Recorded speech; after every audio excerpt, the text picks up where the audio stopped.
Hello, good evening friends. कैसे हैं आप लोग? आप लोगों का फिर से वेलकम है इस यूट्यूब चैनल पर जिसका नाम है जीके बाई मयंक सर। तो दोस्तों, हम लोग यहाँ पर राजस्थान जीके में हिस्ट्री वाला जो पोर्शन है राजस्थान का वो कवर कर रहे हैं। उसी क्रम में हमारे जो क्लासेस चल रही है वो फिलहाल जो टॉपिक हमारा चल रहा है वो है चौहान वंश। और चौहान वंश में रणथंभौर के चौहान तक हम लोग लास्ट क्लासों तक कंप्लीट कर चुके हैं। और अब जो हमारा नया टॉपिक जो इस क्लास में हम पढ़ने वाले हैं वो है जालोर का चौहान वंश। ठीक है, तो आप लोगों को हेडिंग लगानी है जालोर का चौहान वंश। तो जालोर के बारे में अगर बात की जाए, जालोर के बारे में अगर बात की जाए तो जालोर का जो प्राचीन नाम है वो हमें देखने को मिलता है जबालीपुर। ठीक है, और एक नाम हमें जालोर का देखने को मिलता है जालंधर। जालंधर एक जालंधर नाम के संत थे। उनकी तपोभूमि होने के कारण जालोर का एक प्राचीन नाम हमें जालंधर भी देखने को मिलता है। ठीक है, अगर जालोर दुर्ग के निर्माण की बात की जाए तो जालोर दुर्ग का जो निर्माण है वो नागभट्ट प्रथम के द्वारा करवाया गया है। नागभट्ट फर्स्ट के द्वारा। ये बात कौन कहते हैं? तो ये बात प्रोफेसर दशरथ शर्मा कहते हैं। ठीक है, जालोर दुर्ग सूकड़ी नदी के किनारे है और सूकड़ी नदी के भी दाईं ओर स्थित है। और अगर जालोर दुर्ग की बात की जाए तो उद्योतन सूरी ने कुवलय माला ग्रंथ की रचना जालोर दुर्ग में ही की थी। ये जो जालोर दुर्ग है ये एक पर्वत पर स्थित है और उस पर्वत का नाम है सोनगिरी पर्वत। पर्वत का नाम है सोनगिरी पर्वत। तो सोनगिरी पर्वत पर यह दुर्ग स्थित होने के कारण यहां के जो शासक थे वो सोनगरा चौहान कहलाए। ठीक है, तो जालोर के चौहान क्या कहलाते हैं? सोनगरा चौहान कहलाते हैं। जैसे अजमेर वाले चौहान साकंबरी के चौहान कहलाते हैं, उसी तरह ये सोनगरा चौहान कहलाते हैं। ठीक है, तो ये कुछ बेसिक बातें हैं जिनको हम फटाक से लिख लेते हैं। तो हेडिंग लगाइए आप लोग, जालोर का चौहान वंश। जालोर का चौहान वंश। ठीक है, जालोर के चौहान क्या कहलाते हैं? सोनगरा चौहान। सोनगरा चौहान कहलाते हैं। ठीक है, तो यहां पर जो मेन बेसिक बातें अभी हमने जो पढ़ी उसको लिख लेते हैं। जैसे जालोर का प्राचीन नाम। जालोर का प्राचीन नाम पहला हमें देखने को मिलता है जबालीपुर। जबालीपुर, और ये मिलता है बिजोलिया शिलालेख में। बिजोलिया शिलालेख में जबालीपुर नाम देखने को मिलता है। सेकंड नंबर अगर हम बात करें तो एक नाम हमें देखने को मिलता है जालंधर। जालंधर, जालंधर इसका नाम कैसे पड़ा? तो संत जालंधर की तपोभूमि होने के कारण, संत जालंधर की तपोभूमि होने के कारण।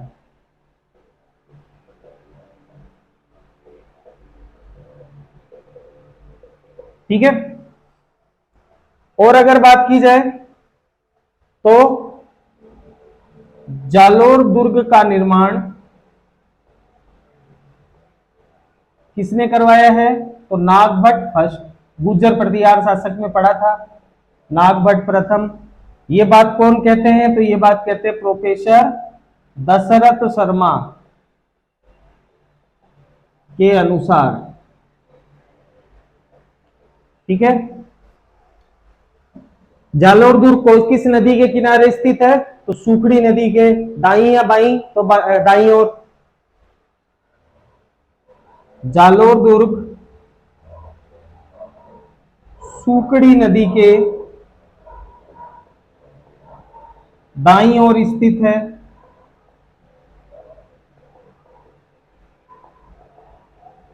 ठीक है, इसी दुर्ग में उद्योतन सूरी ने कुवलय माला ग्रंथ की रचना की।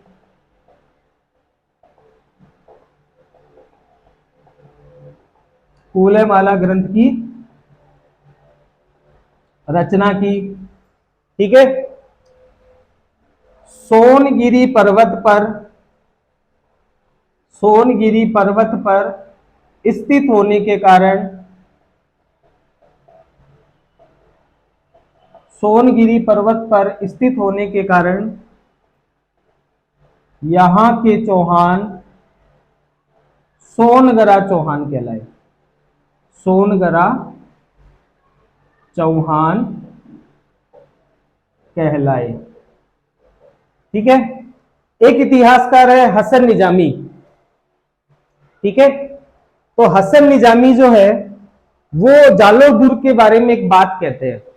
हसन निजामी कहते हैं कि जालोर दुर्ग अजय है, जिसको कोई जीत नहीं सका, अजय है। ठीक है, इसके द्वार कभी किसी दुश्मन के द्वारा नहीं खोले गए। तो ये स्टेटमेंट पूछा जा सकता है कि किस दुर्ग के बारे में कहा गया या किसने कहा, तो ये भी मैं लिख देता हूं। ठीक है, हसन निजामी के अनुसार यह दुर्ग अजय है। इसके द्वार कभी किसी शत्रु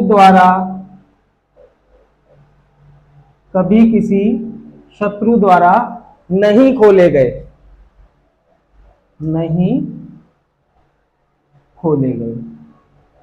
ठीक है, ये हो गई यहां की बेसिक बातें। अब हम इस वंश के प्रमुख शासकों की बात करते हैं। तो इस वंश का जो पहला शासक आता है उसका नाम है कीर्तिपाल चौहान। ठीक है, तो आप लोगों को अब शासकों की हेडिंग डालनी है प्रमुख शासक, और प्रमुख शासक में पहला डालना है कीर्तिपाल चौहान। ठीक है, ये सब नोट कर लेना, नहीं तो नीचे आप लोगों को लिंक मिल जाएगा। आप उस लिंक को ओपन करेंगे तो आपको जो नोट्स है वो मतलब उस लिंक से आप सीधा इनको डाउनलोड भी कर सकते हो।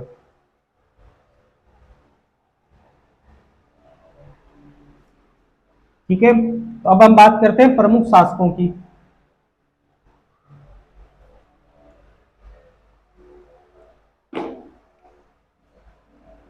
प्रमुख शासक, प्रमुख शासकों में पहला है कीर्तिपाल चौहान।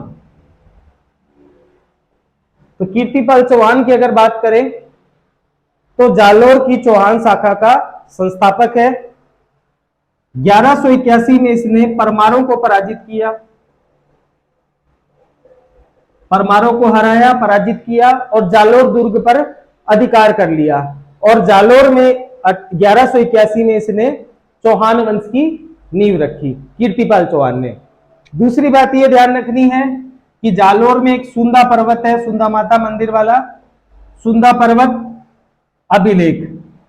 सुंदा पर्वत अभिलेख में कीर्तिपाल चौहान को राजेश्वर कहा गया है। ठीक है, कीर्तिपाल चौहान के लिए सुंदा पर्वत अभिलेख में राजेश्वर शब्द का उल्लेख किया गया है। इसके अलावा मुणोत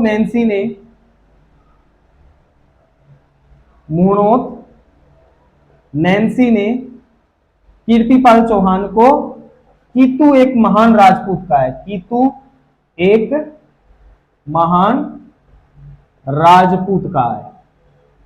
ठीक है, ये कीतु एक महान राजपूत वाला क्वेश्चन अभी हाल फिलहाल में एग्जाम में पूछा गया था। तो बस ये तीन बातें याद रखनी है कि जालोर की चौहान शाखा का संस्थापक है, 1181 में परमारों को हराकर जालोर पर अधिकार कर लिया, सुंदा पर्वत अभिलेख में राजेश्वर शब्द इसके लिए मिलता है, और मुणोद नैन्सी ने कीर्तिपाल चौहान को कीतु एक महान राजपूत कहा है। ठीक है, तो यही सब बातें इसके अंदर ऐड करनी है। तो लिखो, इसने 1181 में जालोर के परमारों को पराजित कर जालोर की चौहान शाखा की स्थापना की। ठीक है, दूसरी बात सुंदा पर्वत अभिलेख वाली, कि सुंदा पर्वत अभिलेख में इसके लिए राजेश्वर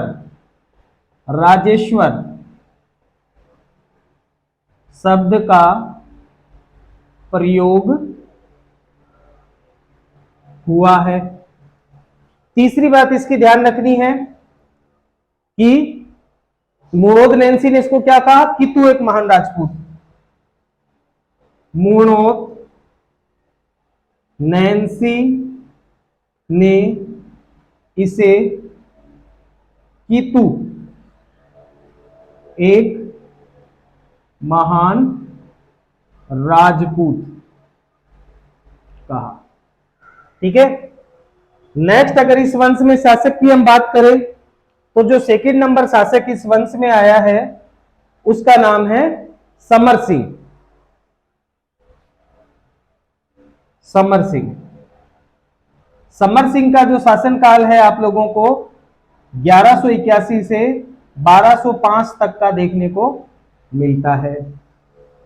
समर सिंह के बारे में दो ही बातें ध्यान रखनी है। पहली बात यह कि समर सिंह कीर्तिपाल का पुत्र था, कीर्तिपाल चौहान का पुत्र था। ठीक है, इसके समय दिल्ली का शासक मोहम्मद गौरी था। ठीक है, और समर सिंह ने अपनी पुत्री लीला देवी का विवाह, इसकी पुत्री थी लीला देवी, लीला देवी का विवाह चालुक्य शासक भीमदेव सेकिंड के साथ किया। ठीक है, तो ये इसके बारे में तीन बातें लिखनी है, कोई इंपॉर्टेंट नहीं है। पहला, कीर्तिपाल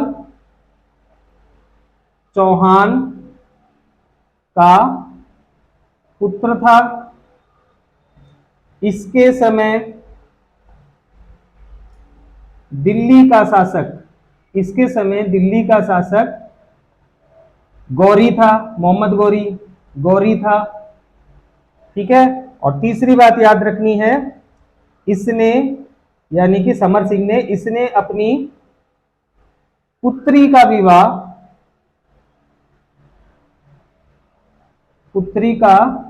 विवाह चालुक्य शासक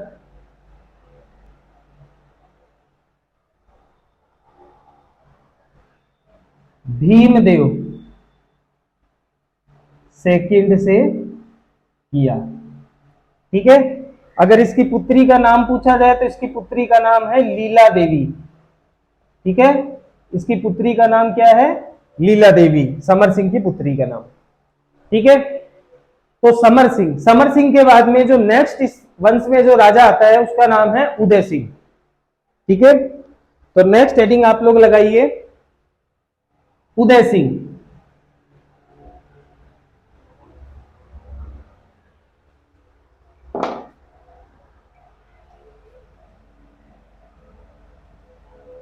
उदय सिंह के शासनकाल की बात करें तो 1205 से लेकर 1257 तक का इसका शासनकाल आपको देखने को मिलेगा।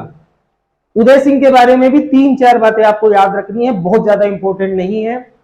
पहली बात याद रखनी है कि प्रोफेसर दशरथ शर्मा के अनुसार जालोर की सोनगरा शाखा का सबसे प्रतापी शासक था। ठीक है, दूसरी बात यह ध्यान रखनी है कि सुंदा पर्वत अभिलेख में, अभी कीर्तिपाल चौहान में जो पढ़ा था वही सुंदा पर्वत अभिलेख में इसे तुर्कों का मान मर्दन करने वाला कहा गया है। तीसरी बात उदय सिंह की हमें याद रखनी है कि इसके समय इल्तुतमिश ने 2 बार जालोर पर आक्रमण किया था और दोनों बार असफल रहा। ठीक है, एक इसके प्रधानमंत्री का नाम आप लोग याद रख लेना। ठीक है,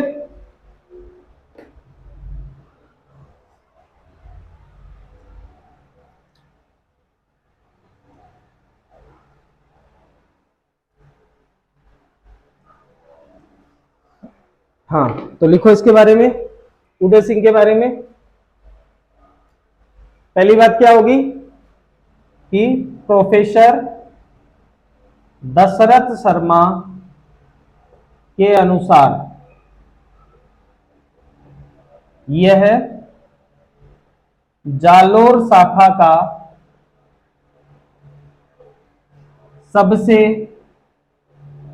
प्रतापी शासक था।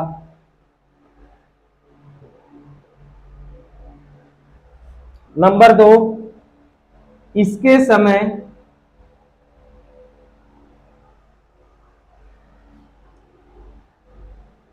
इल्तुतमिश ने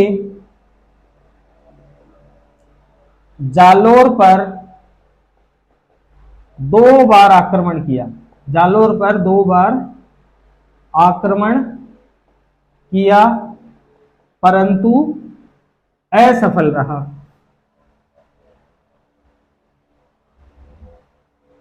ठीक है, तीसरी अगर बात की जाए इसकी, तो सुंदा पर्वत अभिलेख में, सुंदा पर्वत अभिलेख में इसे तुर्कों का मान मर्दन करने वाला कहा गया। तुर्कों का मान मर्दन करने वाला कहा गया है। ठीक है, उदय सिंह हो गया।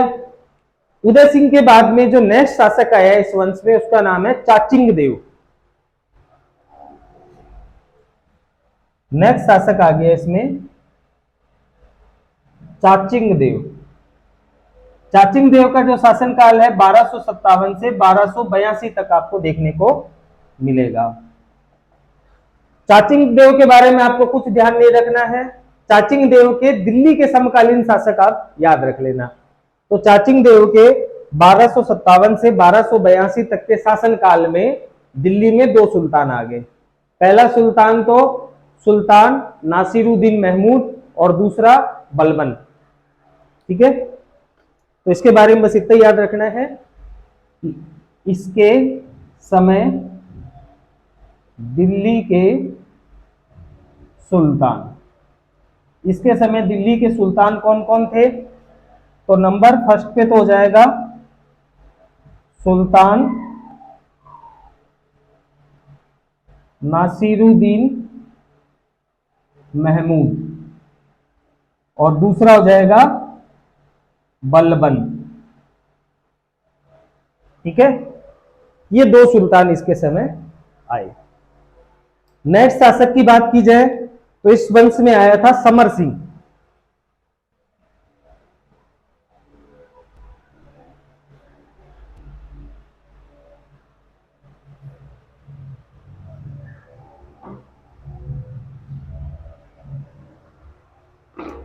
नेक्स्ट शासक है समर सिंह।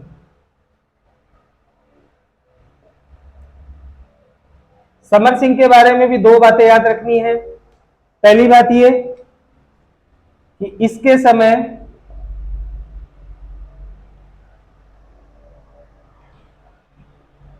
सुल्तान जलालुद्दीन खिलजी ने जालोर पर आक्रमण किया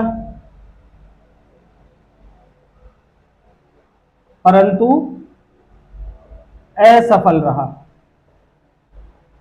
ठीक है, दूसरी बात समर सिंह की ध्यान रखनी कि 1296 में अपने पुत्र कान्हड़ दे को सत्ता सौंप दी। ये बस दो बातें समर सिंह के बारे में आपको ध्यान रखनी है। अब इस वंश का जालोर की शाखा का सबसे इंपॉर्टेंट शासक आता है जिसका नाम है कान्हड़ दे या कान्हड़ देव। ठीक है, ये इस वंश का सबसे इंपॉर्टेंट शासक है। ज्यादातर क्वेश्चन कान्हड़ देव में से ही पूछे जाते हैं। ठीक है, तो आप लोग हेडिंग लगाइए कान्हड़ देव।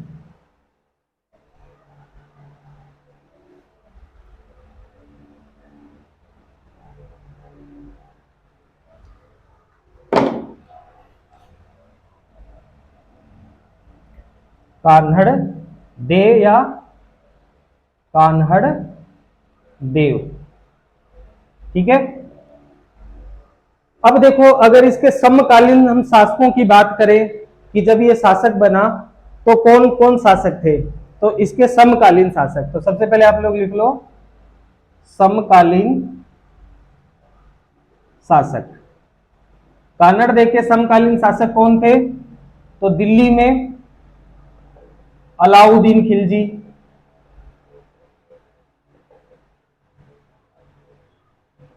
ठीक है। अगर हम बात करें मेवाड़ में, तो मेवाड़ में खिजर खां, मेवाड़ का साका हुआ था, रावल रतन सिंह मारा गया, अलाउद्दीन ने अपने पुत्र खिजर खां को मेवाड़ दे दिया था। तो मेवाड़ में कौन बैठा था, खिजर खां बैठा था। ठीक है, अगर हम आमेर की बात करें जयपुर की, तो वहां कछवाहा वंश था।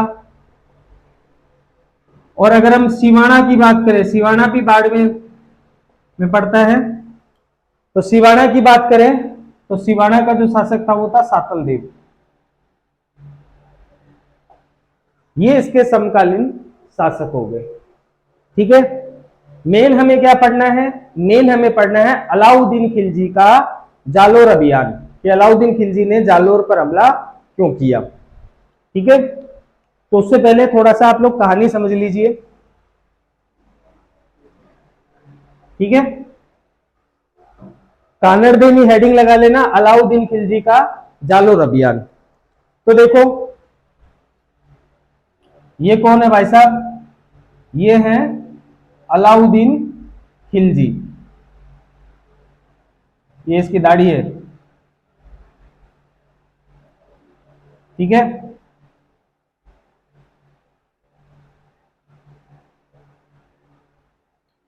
ये है अलाउद्दीन,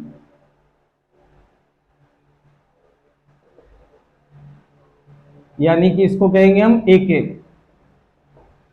ठीक है, कहां बैठा है, दिल्ली में। और जालोर में कौन बैठा हुआ है, तो जालोर में बैठा हुआ है कान्हड़ देव।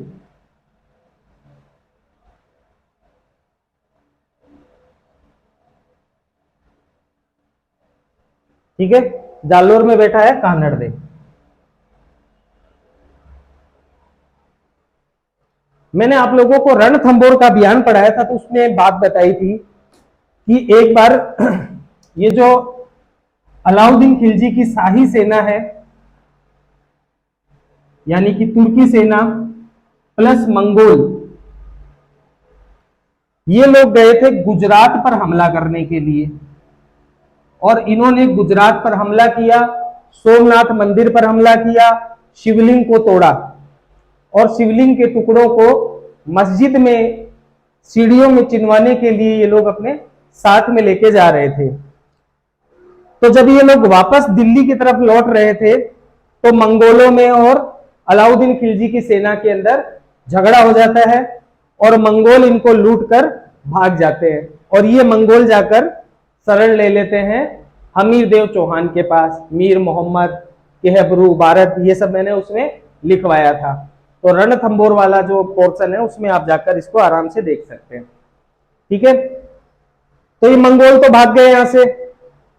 अब ये जो बाकी बची हुई सेना थी ये वापस दिल्ली की तरफ लौट रही थी, तो रास्ते में पड़ता है जालोर। तो जालोर में कान्हड़ देव का सेनापति था जिसका नाम था जेता देवड़ा। जेता देवड़ा, जेता देवड़ा ने अलाउद्दीन खिलजी की सेना पर हमला किया और हमला करने के बाद में जो शिवलिंग के टुकड़े थे वो इनसे छुड़वा लिए। ठीक है, तो अलाउद्दीन खिलजी के जालोर पर आक्रमण का कारण क्या होगा कि गुजरात से लौटती हुई सेना पर हमला करना, ये इसके कारण हो जाएगा जालोर पर आक्रमण करने का। ठीक है, तो जब जेता देवड़ा ने हमला करके अलाउद्दीन खिलजी की सेना से शिवलिंग के टुकड़े छुड़वा लिए तो अलाउद्दीन खिलजी कान्हड़ देव से नाराज हो गया और इसने कान्हड़ देव को बोला कि भैया दिल्ली हाजिर हो। कान्हड़ देव दिल्ली गया नहीं। तो ऐसी सिचुएशन में अजमेर का सूबेदार था, अजमेर का सूबेदार जिसका नाम था जिया उल मुल्क। ठीक है, ये भी पूछा गया है क्वेश्चन। जियाउल मुल्क कान्हड़ देव के पास जाता है, कान्हड़ देव को समझाता है कि देखो कान्हड़ देव, आप अलाउद्दीन खिलजी से मिलने दिल्ली चले जाओ, क्योंकि अगर वो आएगा तो सेना के साथ आएगा और तुमको बहुत ज्यादा भारी पड़ेगा। तो एक इतिहासकार है फरिश्ता कहता है कि कान्हड़ देव अलाउद्दीन खिलजी से मिलने के लिए गया, लेकिन उसे समझौता करने की अपेक्षा उसको चुनौती देकर वापस लौट आया। ठीक है, लेकिन कुछ इतिहासकार ऐसे हैं जैसे मुहणोत नैन्सी और पद्मनाभ जो है ये कान्हड़ देव का दरबारी है। कान्हड़ देव प्रबंध का लेखक भी यही है। ठीक है, पद्मनाभ, ये दोनों जने कहते हैं कि कान्हड़ देव नहीं गया, कान्हड़ देव का पुत्र बीरम देव अलाउद्दीन खिलजी से मिलने के लिए गया था। ठीक है, इतिहासकार फरिश्ता तो कह रहा है कि कान्हड़ देव गया जियाउल मुल्क के अजमेर के सूबेदार के समझाने पर और उसको चुनौती देकर लौट आया, लेकिन मुहणोत नैन्सी और पद्मनाभ कहते हैं कि कान्हड़ देव नहीं गया, उसका पुत्र बीरम देव गया था अलाउद्दीन खिलजी से मिलने। ठीक है, अलाउद्दीन खिलजी की एक पुत्री थी जिसका नाम है फिरोजा या इसका एक नाम गजाला भी आपको देखने को मिलेगा। फिरोजा जो है वो बीरम देव से प्रेम करने लगी और बीरम देव से शादी करना चाहती थी। अलाउद्दीन खिलजी ने बीरम देव के आगे शर्त रख दी कि अगर तुमको फिरोजा से शादी करनी है तो तुमको इस्लाम कबूल करना पड़ेगा। बीरम देव ने शादी करने से मना कर दिया और उसने इस्लाम धर्म कबूल करने से भी मना कर दिया। इधर फिरोजा जोर जोर से रोने गाने लगी तो अलाउद्दीन खिलजी नाराज हो गया। अलाउद्दीन खिलजी ने बीरम देव को पकड़ने के लिए फिरोजा की दाई मां जिनका नाम था गुल विहस्त बेगम, फिरोजा की दाई मां गुल विहस्त बेगम के नेतृत्व में सेना भेजी। ठीक है, और इधर बीरम देव भी सेना लेकर आया। दोनों के बीच में घमासान युद्ध हुआ। इस युद्ध में बीरम देव मारा गया। ये खबर जब फिरोजा को पता चली तो फिरोजा ने भी यमुना में डूबकर आत्महत्या कर ली। किसने? फिरोजा ने भी।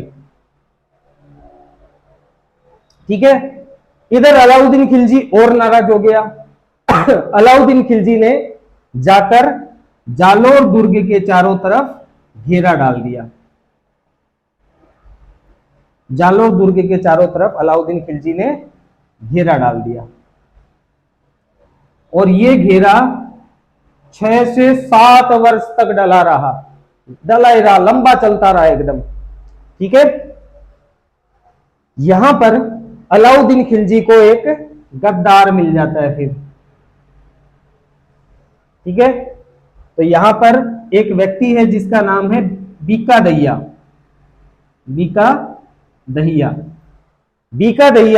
कान्हड़ देव के साथ में गद्दारी करता है।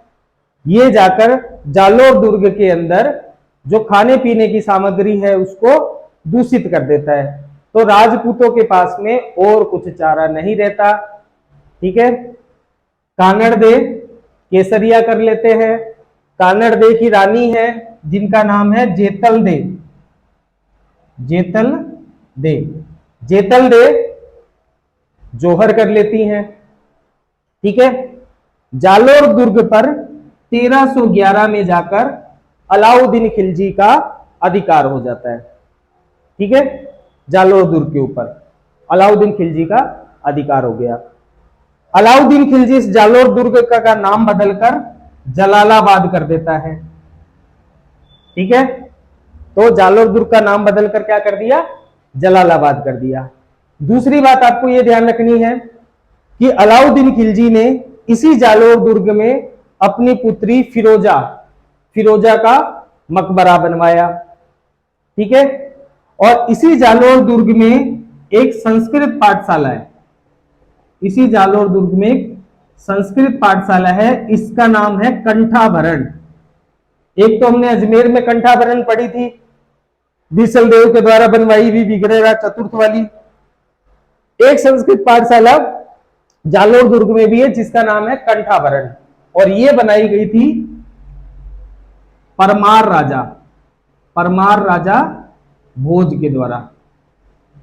ठीक है, परमारों में एक राजा भोज हुए थे, उनके द्वारा यह संस्कृत पाठशाला बनाई गई थी कंठाभरण।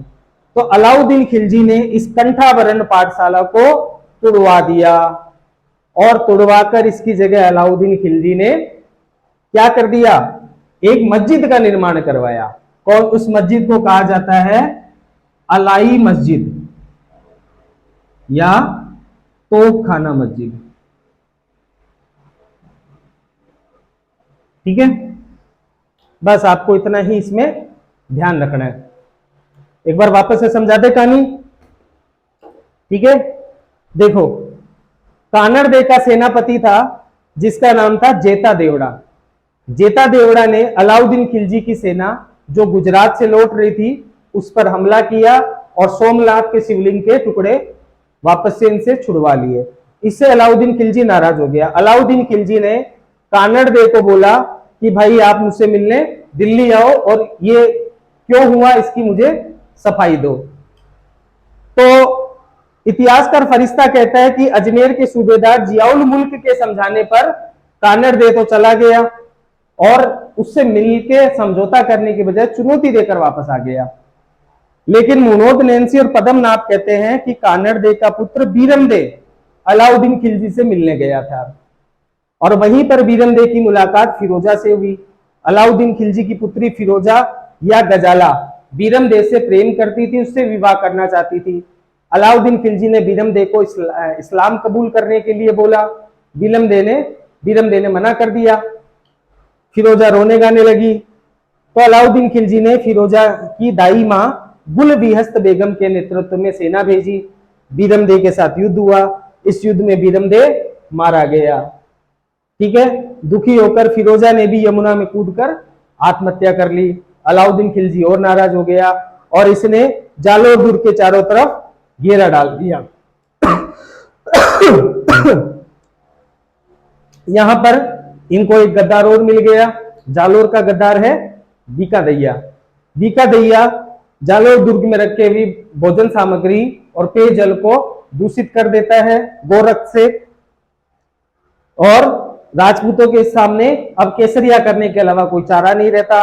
तो कानड़ दे केसरिया करते हैं। कानड़ दे की पत्नी जेतल दे जोहर कर लेती हैं और 1311 के अंदर जाकर जालोर के ऊपर अलाउद्दीन खिलजी का अधिकार हो जाता है। अलाउद्दीन खिलजी जालोर दुर्ग का नाम परिवर्तित करके जलालाबाद कर देता है। अपनी पुत्री फिरोजा का मकबरा जालोर दुर्ग में बनवाता है। राजा भोज के द्वारा बनाई हुई संस्कृत पाठशाला कंठाभरण जो जालोर दुर्ग में है उसको तुड़वाकर अलाई मस्जिद या तोपखाना मस्जिद का निर्माण करता है। ठीक है, आपको इतना ही ध्यान रखना है। बस दो बात और ध्यान रख लेना, कानड़ दे का सेनापति है जेता देवड़ा और अलाउद्दीन खिलजी का सेनापति है कमालुद्दीन गुर्ग। ठीक है,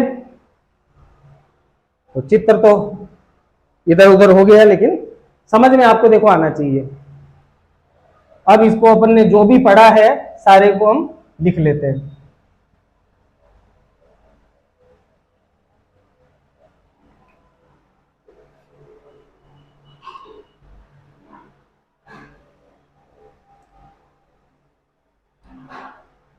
ठीक है, तो लिखो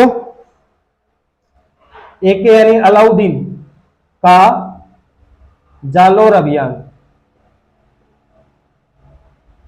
अलाउद्दीन खिलजी का जालोर अभियान। कारण कारण कारण हो जाएगा गुजरात अभियान से लौट रही अलाउद्दीन की सेना पर जेता देवड़ा द्वारा हमला करना। ठीक है, जेता देवड़ा के द्वारा हमला करना। ठीक है, कारण ये हो गया। अब इसने एक्सप्लेनेशन मांगी, तो इतिहासकार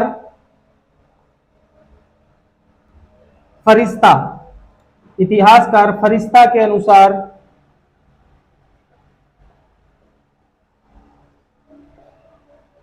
अजमेर के सूबेदार जियाउल मुल्क के समझाने पर कान्हड़ देव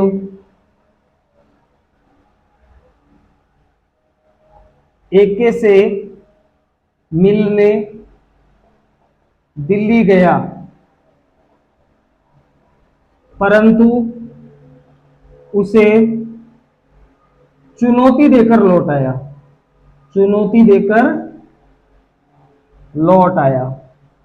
ठीक है, मोड़ोद, नैन्सी और पद्मनाभ कहते हैं कि बीरम दे गया था।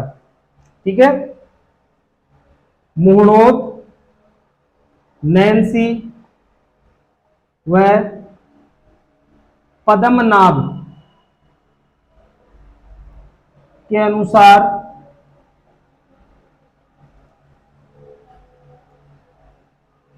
कान्हड़ देव का पुत्र बीरम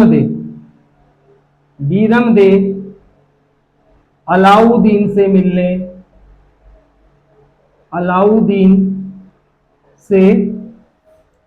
मिलने दिल्ली गया। ठीक है, आगे की कहानी ऊपर लिख देते हैं। अब पूरी बस वो कहानी लिखनी है जो आपने अभी समझी है, वही लिखना है पूरा। ठीक है, अलाउद्दीन से मिलने दिल्ली गया। एक के यानी कि अलाउद्दीन खिलजी की पुत्री फिरोजा या गजाला बीरम दे से विवाह करना चाहती थी।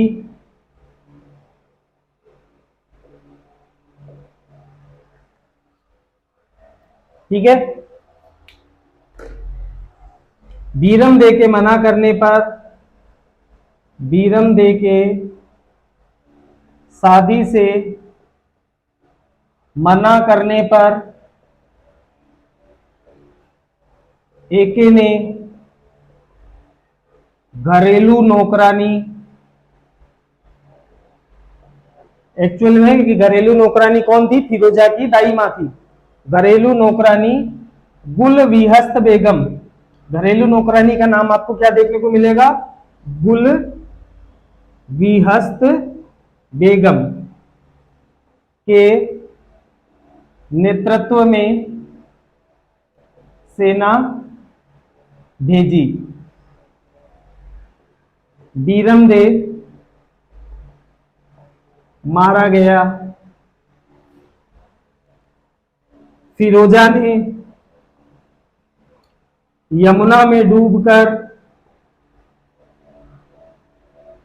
आत्महत्या कर ली।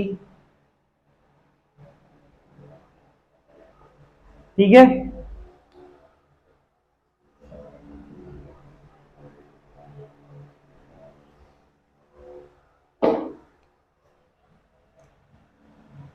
एके के सेनापति कमालुद्दीन गुर्ग ने जालोर पर घेरा डाला, जो 7-8 वर्षों तक चलता रहा।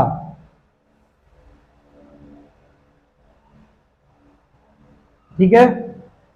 जालोर का गद्दार कौन है? बीका दहिया। बीका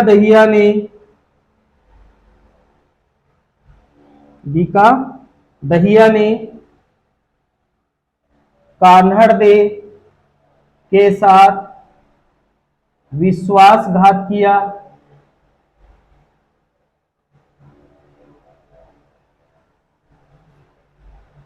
विश्वासघात किया।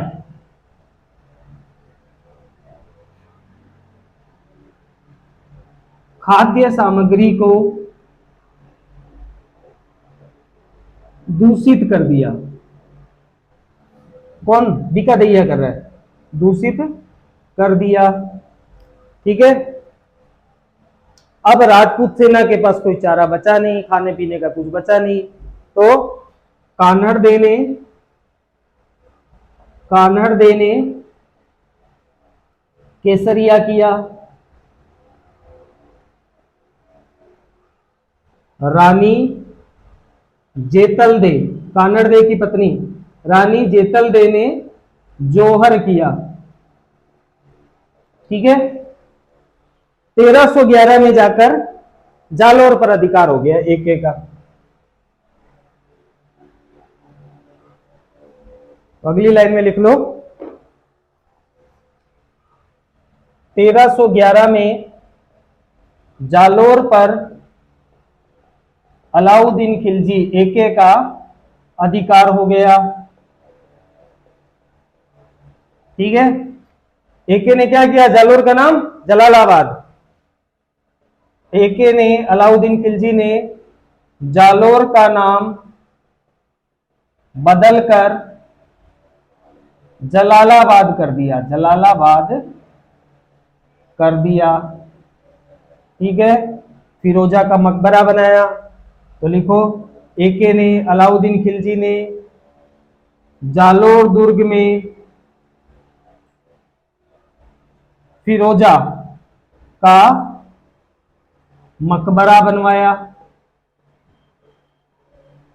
ठीक है। और लास्ट एंड फाइनल बात इसमें याद रखनी है कि यहां पर संस्कृत पाठशाला थी कंठावरण, उसको तोड़वाकर इसने अलाई मस्जिद का निर्माण करवाया। ठीक है। एके ने जालोर दुर्ग में स्थित संस्कृत पाठशाला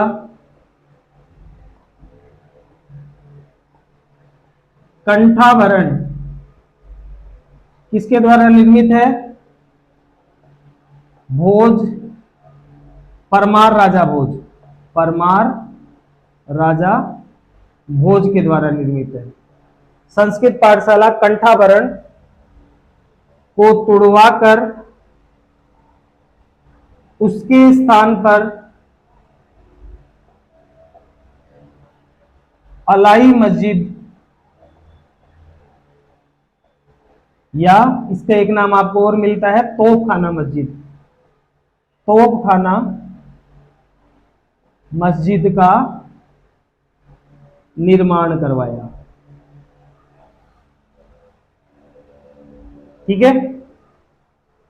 ये हो गई बात यहां तक की पूरी।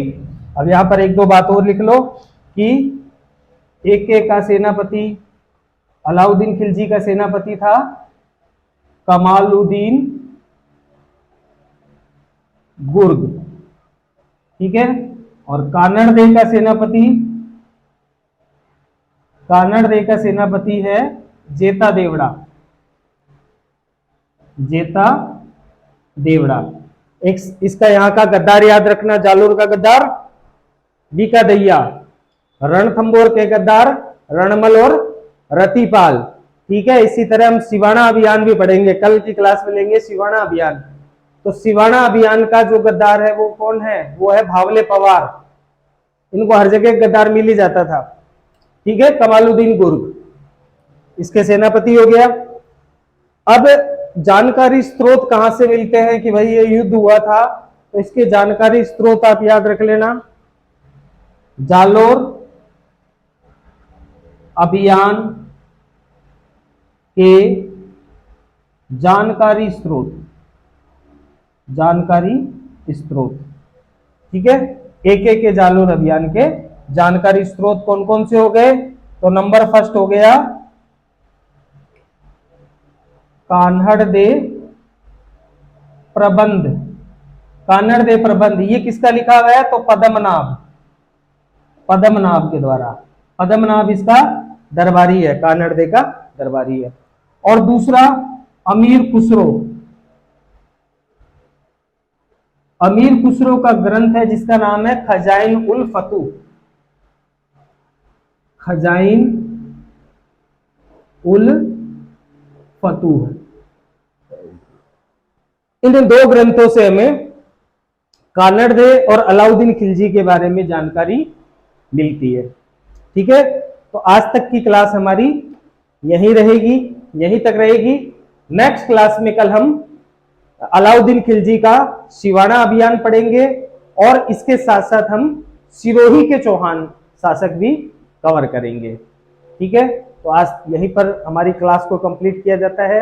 अगर आपको वीडियो पसंद आया हो, आप अगर नए नए चैनल पे जुड़े हो, तो प्लीज वीडियो को ज्यादा से ज्यादा लाइक कीजिए, ज्यादा से ज्यादा सब्सक्राइब कीजिए और ज्यादा से ज्यादा इन वीडियो को शेयर कीजिए। ठीक है, आपके लाइक एंड सब्सक्राइब नहीं आ रहे हैं, थोड़ा अगर लाइक एंड सब्सक्राइब आपके बढ़ेंगे तो हमारी भी थोड़ी सी हिम्मत बढ़ेगी, हम भी और अच्छा पढ़ाने की आपको कोशिश करेंगे। ठीक है, तब तक के लिए, कल तक के लिए शुभ रात्रि, गुड बाय।